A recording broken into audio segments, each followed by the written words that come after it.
Shalom, shalom. This is Brother Yeshaya coming at you with a Think About It Thursday. I know it's late at night. Uh, Salakia for getting on so late, but through the spirit, man, we won't be before you too long because I did want to keep this to a minimum, being given the time it is at night. But today's, topic of the lesson is state of the heart, right? Because we always heard state of the art, but this is state of the HEART, right? So I just want to read some precepts from, when I was reading over today in Exodus and just thinking about, the Lord and how he operated on our behalf. And just some of the things that I read, some of the things that I read allow me to understand that, we have to have a certain type of heart in order to serve him, right? So let's go to the book real quick of Deuteronomy chapter 10. And let me start at verse 12, right? So this is Deuteronomy 10 and 12, and it says, "And now, Israel, what doth the Lord thy God require of thee, but to fear the Lord thy God, to walk in all his ways, and to love him, and to serve the Lord thy God with all thine heart and with all thy soul," right? So what I'm reading is what we read to people who, even at camp, when they say, yeah, we know we the children of Israel, but then we start going over commandments, and it's just like, well, they kind of like, but this is the Lord what God requires of us, right? It's to fear him, to serve him with all of our heart, with all of our soul. Verse 13, it says to keep the commandments of the Lord and his statutes, which I command thee this day for thy good. So the Most High gave us laws, statutes, and commandments that we should follow for our good. And this is our whole duty according to Ecclesiastes chapter 12 and verse 13, right? But state of the heart, again, it takes a special kind of heart to serve him, right? Because later on in this same chapter, let's jump down. We just read verse 13. Let's keep reading, right? Let's keep reading because everything gives the context of what's going on. It says, "Behold, the heaven and the heaven of heavens is the Lord thy God," right? "The earth also with all that therein is." Verse 15, right? Deuteronomy 10 and 15, it says, "Only the Lord had a delight in thy fathers to love them, and he chose their seed after them, even you above all people, as it is this day." The same thing it says in Deuteronomy 7 and 6. It's saying right here in Deuteronomy 10 and 15, right? He chose us and our fathers and their seed after them above all the people of the earth, right? Verse 16 says this: "Circumcise therefore the foreskin of your heart and be no more stiff-necked," right? So even the Most High had to emphasize, you know, serving him, right? Because let's read something else, right? It says, "Circumcise therefore the foreskin of our hearts," because we know the Lord gave us a commandment to circumcise our sons on the 8th day after their birth, right? Start dating back to Genesis chapter 17. And then it became a commandment in the covenant again in Leviticus chapter 12. But let's read something real quick. This is the book of Jeremiah chapter 17, and I'm going to read verse number 9, right? It says, Salakia, Jeremiah 17 and 9. I was at Jeremiah 9 and 17. Jeremiah 17 and 9. And it reads, it says, "The heart is deceitful above all things and desperately wicked. Who can know it?" Right? The heart is deceitful. So we got a lot of people in the world that talk about, God knows my heart, right? God knows my heart. God knows that I love him and I intend to serve him, right? But again, Ecclesiastes 12 and 13, the whole duty of man is that we fear God and keep his commandments, right? But we're talking about the state of the heart. What heart is your state in? And the Lord gave it clear to Jeremiah. He says, "The heart is deceitful above all things and desperately wicked. Who can know it?" So when you got friends who say, "God knows my heart," when you're trying to get them to follow the words of God, and when they're trying to, you know, go about their own way to serve our Creator, you have to look at other ways. You have to not look at other ways, but you have to take them to scriptures like this to prove to them that just because it may feel right in your heart, it doesn't mean that it's the right way. right? Jeremiah 17:9 is a good example of that, because nowadays a lot of people hearts has them in positions that you probably didn't see yourself in, or you probably wish you weren't in, but yet at the same time you're in this position because your heart is not right. You didn't circumcise the foreskin of your heart like the Most High God told us to do in Deuteronomy chapter 10 verse 16, right? Let's go to understand what it means. What about the heart, right? Let's keep going. Let's read some more. Let me go to the book of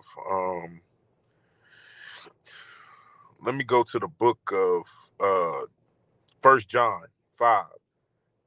All of these are elementary precepts that everyone's heard before, but again, I'm never going to shy away from regurgitating the same information, because it's always somebody's first time hearing it, and when there's deep things to be discussed, there will be deep things discussed, but can't never get enough of making sure that we're going over the milk and giving people the understanding of what it means to circumcise the foreskin of your heart. Matter of fact, before we go to First John, let's go to First Corinthians, right? Because what is circumcision, right? We see that the Most High gave us a covenant to circumcise our sons on the 8th day after their birth, right? It's a commandment. We see that the Lord says, circumcise the foreskin of your hearts. But what really is circumcision, right? So let me read this. Salakia. Salakia. Maybe I'm in the wrong chapter. First Corinthians chapter 8, 7. Khan. This is the book of First Corinthians chapter 7. And let me start at, let me start at verse number 18, right? It says, is any man called being circumcised? Let him not become uncircumcised. Is any called in uncircumcision? Let him not be circumcised, right? Peep this, verse 19, because this is the point. It says, circumcision is nothing, and uncircumcision is nothing, but the keeping of the commandments of God, right? So we ought to, just like Paul says in verse number 20, let's read verse 20. It says, let every man abide in the same calling wherein he was called, right? Because we all know that everybody has different spiritual gifts.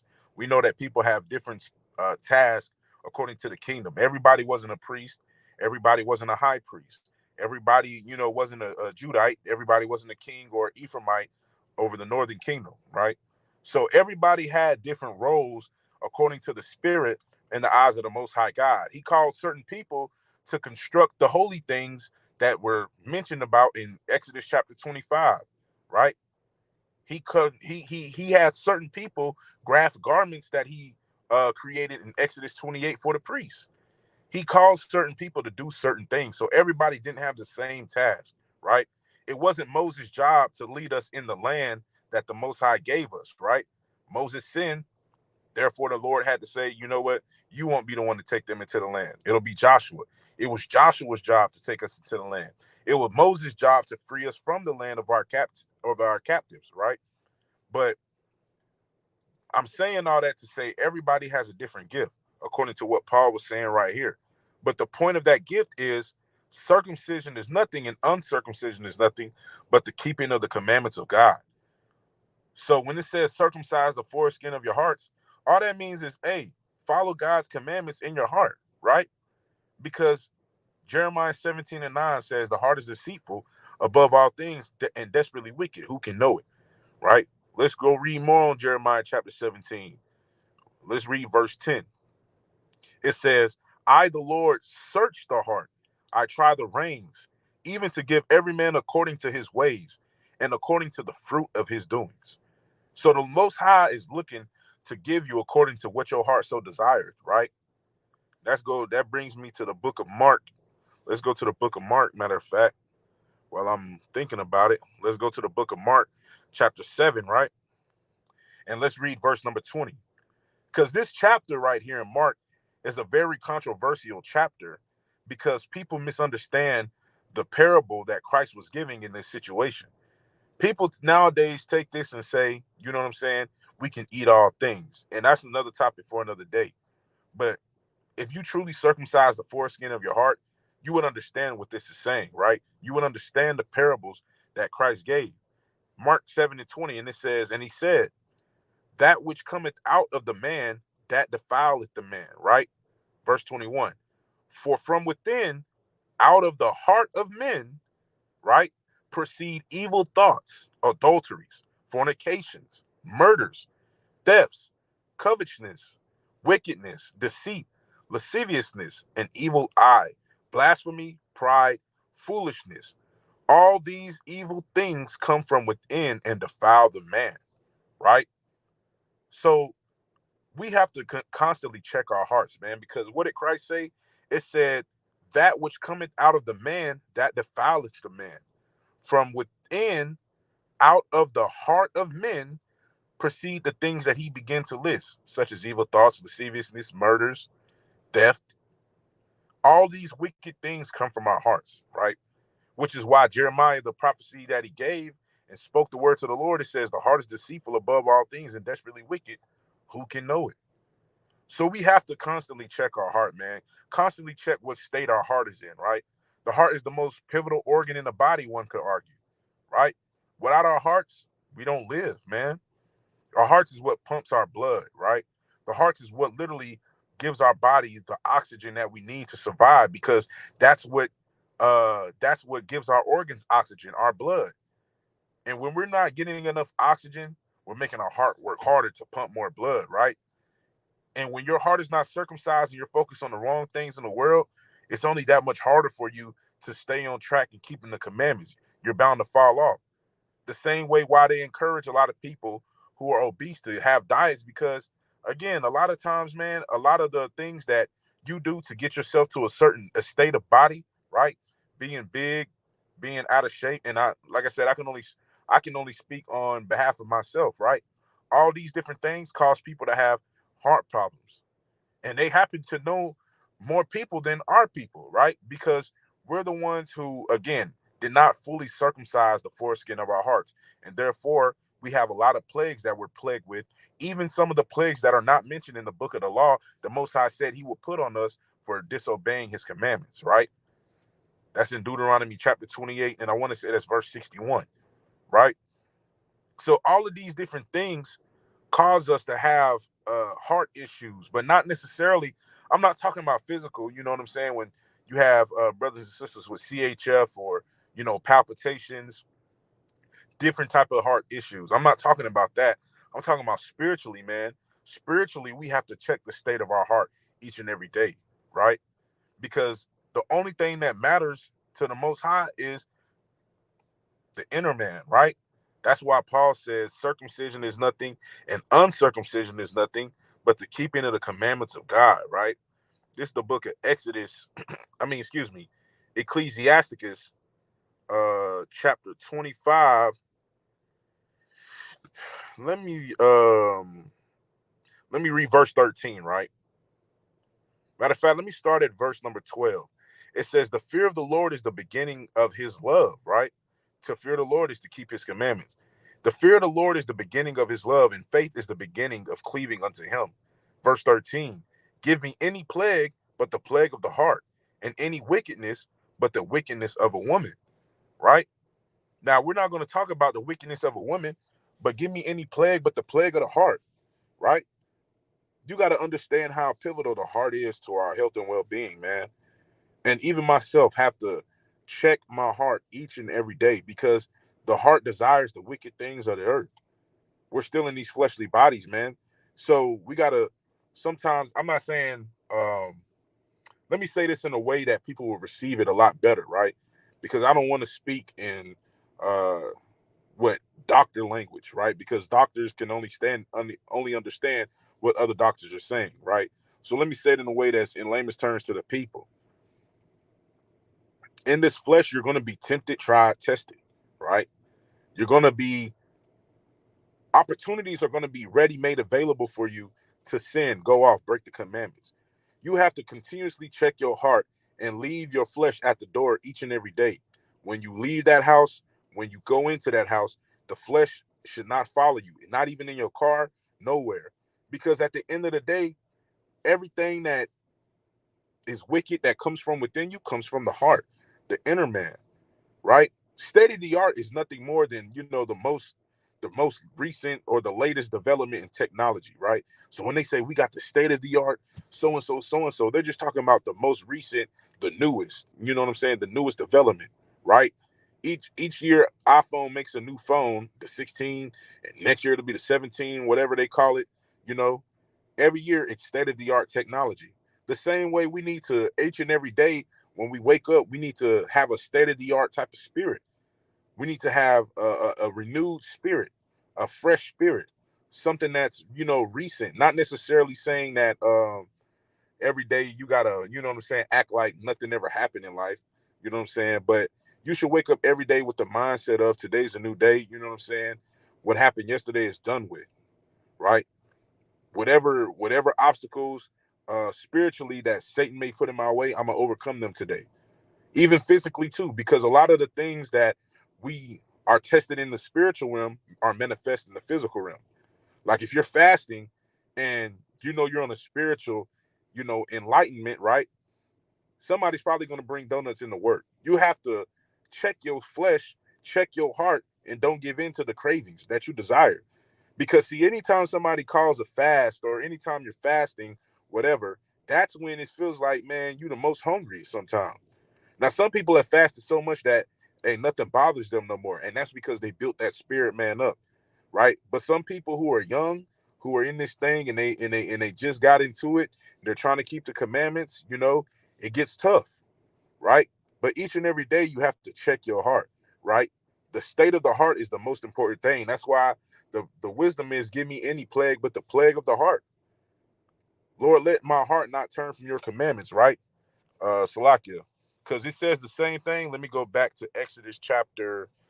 Let me go to Exodus. I was reading today. Exodus chapter 21. Let me see. I don't think this is the chapter that I want. Salakia. I'm trying to commit it to memory a lot better. The stuff that I read, you know what I'm saying? Let me see. Maybe it's 22. Salat. Right?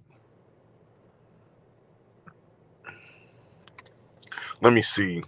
That's what I like to name. No,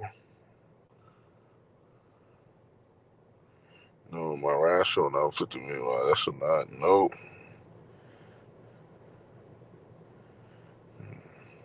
Nah, this ain't it.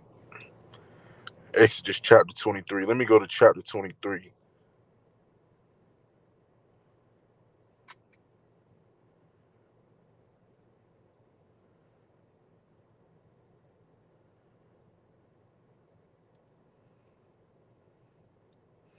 Um, Dang, it's not that either. I read a precept. I know the one that I remember, but it was a precept in Exodus that said, oh, here it is right here. Exodus 23 and 8. I don't know why I kept going down to the end of the chapter, right? But this is the book of Exodus chapter 23 and verse 8. And it says, and thou shalt take no gift, for the gift blinded the wise and perverted the words of the righteous, right? So it says the same thing in Deuteronomy, right? A gift destroyed the heart, right? That's what it says in Ecclesiastes 7:7. Surely oppression maketh the wise man mad, and the gift destroyed the heart, right? But it says the same thing in Deuteronomy that you shouldn't take a gift because a gift doth blind the eyes of the wise and turn the hearts away of the children of God to, the other gods, right? We shouldn't take gifts that would destroy our hearts, right? And ultimately, that's what we have to do each and every day. Check our hearts, man. Check our hearts, make sure our spirit is intact, because at the end of the day, we're on this journey to serve the Most High God through and through. That's why, again, he requires of us to keep his commandments and to serve him with all of our heart and with all of our strength, with all of our soul, right? And that's what it is, Let me read 1 John chapter 5 and verse 3. Right? Because I said I was going to read it earlier, but this is the book of First John chapter 5 and verse number 3. It says, for this is the love of God, right? And I want to read this because anytime you hear the word love, love is associated with the heart, right? So this is the love of God, that we keep his commandments, and his commandments are not grievous. People have to understand that loving somebody is not saying I love them, or the feeling that you have toward them that your heart makes you feel when you're around them, right? Because you can feel a lot of things. You can feel lust, you can feel anger, right? There's so many feelings and emotions that you can have toward one person in any environment in many different times of the day, right? But to love them is to love God is to keep his commandments, right? The same way that you show love to people, you don't show love to people by telling them, hey, I love you, but you continuously steal from them, right? I want to read this precept in First John chapter 3 and verse 18. First John 3, let's go to verse 18, right? It says, my little children, let us not love in word, neither in tongue, but in deed and in truth, right? Verse 19, and hereby we know that we are of the truth and shall assure our hearts before him. Verse 20, right? For if our heart condemn us, God is greater than our heart and knoweth all things, right? Beloved, verse 21, if our heart condemn us not, then have we confidence towards God, right? Make sure your heart is not condemning you, man. Check the technology, check the hardware, make sure your heart is in line, right? Make sure your heart is in the right place. Make sure your heart is in the right spot. And as I speak to the people, I speak to myself. We have to check our hearts, man. We have to make sure that we have the state of the heart type of technology, the newest refreshing of our hearts each and every day, man. Because the heart is deceitful and above all things and desperately wicked. It's not feelings and emotions that get you into the kingdom. It's not crying when you feel like you sin, right? It's not doing it again. That's the love. The love is not going to church, crying on the altar, quote unquote, and, confessing your sins to the Lord. The love is not doing the sin again, right? The love that you show your brother is not necessarily saying, brother, I love you, but then going to sleep with his wife. The love that you show your brother is when his wife makes a pass at you, or if she does, right, you run from the situation and you let your brother know, hey, she ain't right. The love that you have for your brother is not by sleeping with his wife. Say his wife doesn't make a pass at you, but you make a pass at her. Hey, that's off. That's not love, right? And that's, again, that type of stuff that you do, that comes from within, that comes from the heart, like Christ said in Matthew chapter 7 and verse number 20 and 21 and 22. So we have to check our hearts, man, make sure we have that state of the heart type of technology, right? First John 5 and 3, the love of God is to keep his commandments. And First John 3 and 18 says, let us not love in word, but in deed and in truth, right? We don't love by just saying I love you. We love by showing that, hey, we'll keep your commandments. The same way, when the Most High brought us out of Egypt, right? The Lord told us, hey, this is what you do to serve me. And what did we say in Exodus chapter 24, right? Let me go read that real quick before we shut this down. Exodus chapter 24, and let me start at verse number 3. It says, and Moses came and told the people all the words of the Lord and all the judgments. And all the people answered with one voice and said, all the words which the Lord hath said, we will do. Salakia. All the words which the Lord hath said, will we do. Verse 4. And Moses wrote all the words of the Lord and rose up early in the morning and built an altar under the hill and 12 pillars according to the 12 tribes of Israel. Verse 5.